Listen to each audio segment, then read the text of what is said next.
Do you know that Jordan River reminds us that salvation begins when human ability ends? Let's talk about crossing the Jordan River. Sa book of Joshua, chapter 3 to 4, ang very common na nakikita natin ay ang pagtawid ng mga Israelites papuntang Promised Land. Pag-usapan natin ang Jordan River.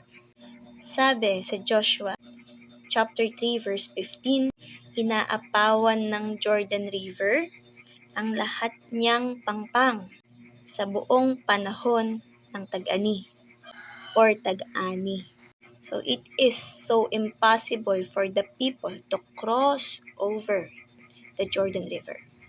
It is impossible for the people to cross by human strength or human strategies. Sabi nga, Jordan was at flood stage. Sabihin, umaapaw po ang tubig.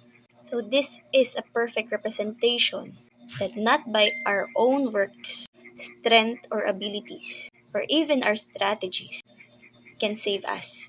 This picture of humanity, we cannot cross from death to life through our own works, religion, or even self-improvement. Sabi dito sa Ephesians 2, verse 8, "For by grace are ye saved through faith, that not of yourselves, it is the gift of God." God did not ask Israel to build a bridge, but instead, He provided the way. Likewise, the Lord did not ask us to save ourselves, but He gave His only Son, Jesus.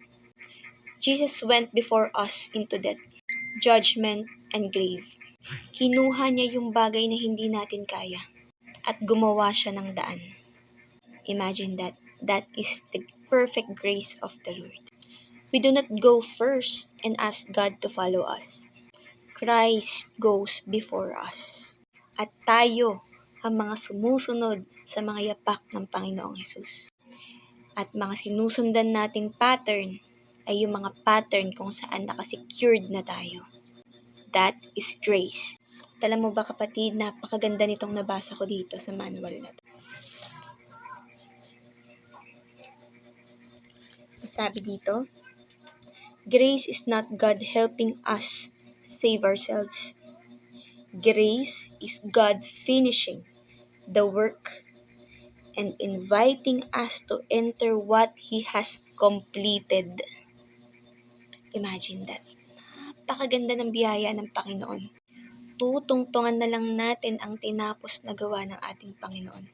And that is the great illustration and demonstration of His grace.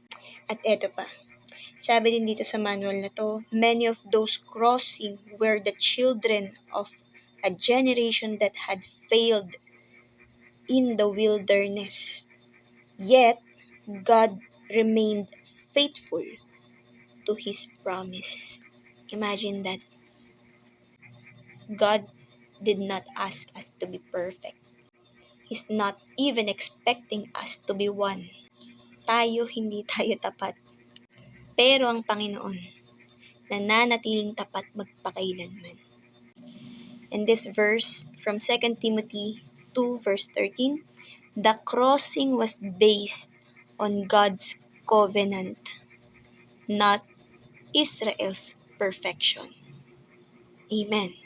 Meaning to say, in the lens of grace, our inheritance in Christ is secured by His faithfulness, not our consistency. Hallelujah. So, uulitin ko, yung tubig na hati, hindi dahil sa sarili nating kakayanan. Hindi nag-ask si God na gumawa yung mga tao ng bridge para makatawid sa Jordan River. Instead, He provided the way. Ginawa niyang posible ang bagay na imposible. Again, Jordan River reminds us that salvation begins where human ability ends. Yun lamang mga kapatid at pagpalain tayong lahat ng ating Panginoon. God bless us all. Bye! Bye!